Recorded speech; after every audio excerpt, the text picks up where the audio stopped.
শরীফ ওসমান হাদির সভায় আজকে নির্দলীয় মানবতার জোট কর্তৃক আয়োজিত আজকের এই সভার সভাপতি সভায় উপস্থিত আছেন নির্দলীয় মানবতার জোটের মুখপাত্র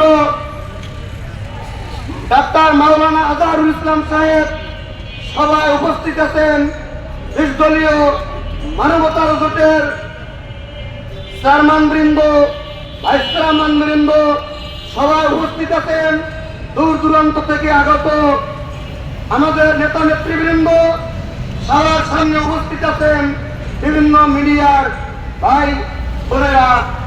সবাইকে আমি আমার বাংলাদেশ জাতীয় গণতন্ত্র আন্দোলনের পক্ষ থেকে আপনাদেরকে শুভেচ্ছা ও সালাম বিনিময় করছি। আসসালামু আলাইকুম ওয়া রাহমাতুল্লাহি ওয়া বারাকাতুহু। সম্মানিত ভাইরা, আমরা মূর্তি ক্লান্তি লগ্নে এসে রাজপথে দাঁড়িয়েছি। শহীদ ওসমান হাদির কথা যদি আমি বলতে যাই, ঘন্টার পর ঘন্টা বলা যাবে। এমন একটা রাজনৈতিক পরিস্থিতি বাংলাদেশের বিরোধ করছে।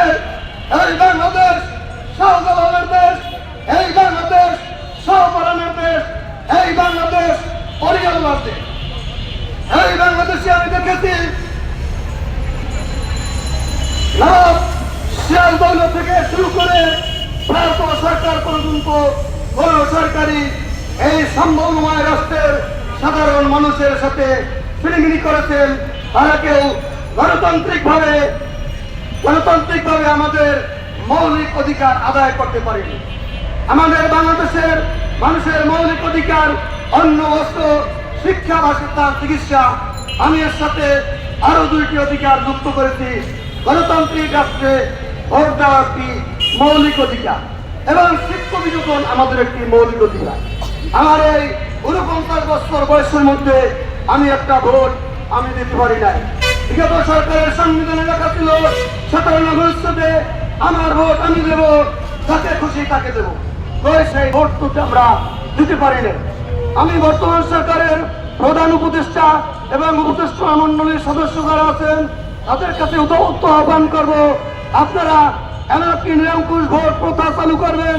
একটা বহুদলীয় গণতন্ত্রের আলোকে জাতীয় সরকারের অধীনে আমরা নির্দলীয় মানবতার জোটের পক্ষ থেকে আপনাদেরকে একটি সুষ্ঠু নির্বাচন দাবি করছি, যেখানে বাংলার 18 কোটি মানুষ স্বতঃস্ফূর্তভাবে তারা ভোট কেন্দ্রে গিয়ে তারা নিজ নিজ ভোট পরিধান করতে পারে। এবং বাংলাদেশে প্রায় 48টি নিবন্ধিত সংগঠন আছে, বাকি অনিবন্ধিত সংগঠন প্রায় 200-র মতো।